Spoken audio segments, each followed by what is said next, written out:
इतना देर से फोन वेटिंग बा और कहाँ बिजी बानी इतना? अरे काम के फोन रहे यार। कौन काम बा? 1 घंटा 2 घंटा कौन काम बा रउआ? सच कला पर टिकट बुझाता। अरे तो का करी रे? हाँ तो फोन उठाओ करी ना हमार। बतियाई ना। हाँ तो जाओ ओकरे से बतियावा।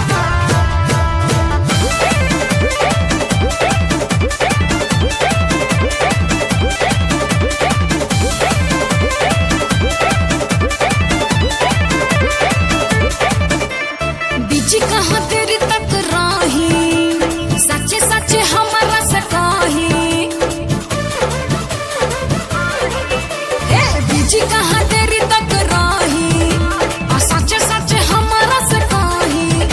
छोही तोर तुहर जनतानी। सच बताई एगो तू ही बड़ू रानी, हम दिल से कहतानी।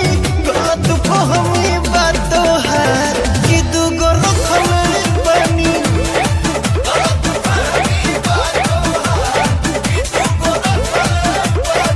मान जाना झूठो के लू कला खिले बड़े। कला कले वाले रोने के बुझत का। फोन गाड़ी चलाओ तनी। ऐसे कैसे रो रखते देखा तनी? लड़ा दी। फोन उठाओ के खाली कौन इतना का खिसिया तनी? कबो बीच या कबो बंद बताओ ता काहे? अरे बैटरी डिस्चार्ज हो गई रहे। अच्छा हमरा मेरे डिस्चार्ज। हम पे यकीन करो जी, हम पे यकीन करो जी, हम पे यकीन करो जी। तोहरे से प्यार करीला, जोनी कहला में पारो जी। तोहरे से प्यार करीला, जोनी कहला में पारो जी। झूठा हूँ के ये हो जान करलू तू शक हो। हमारा तो दहिया पर तोहरे बहक हो। झूठा हूँ के ये हो जान करलू तू शक हो। हमारा तो दहिया पर तोहरे बहक हो। हम तो सब बुझतानी। पढ़ाई जान पढ़ाई। एगो तू ही बड़ू रानी, तुझसे सच कहो तोनी। बात फहमी बात है कि दूगो रखले बनी।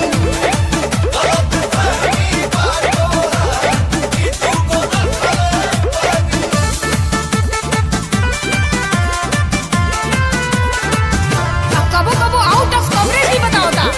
नेटवर्क ना रहे। आवत हर नेटवर्क धराओ तनी आवत तू।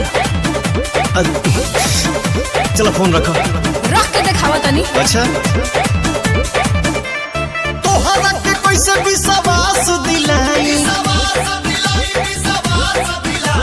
न है हनुमान सीना चीर के देखाई।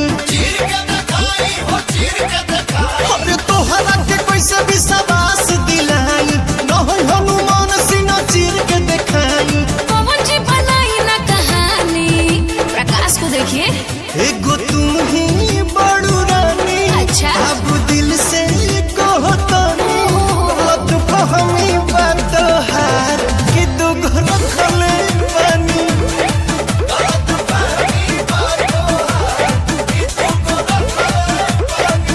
एक बात बताओ, ई के कहला? रोवे संतोष रानू और छोटे बाबा।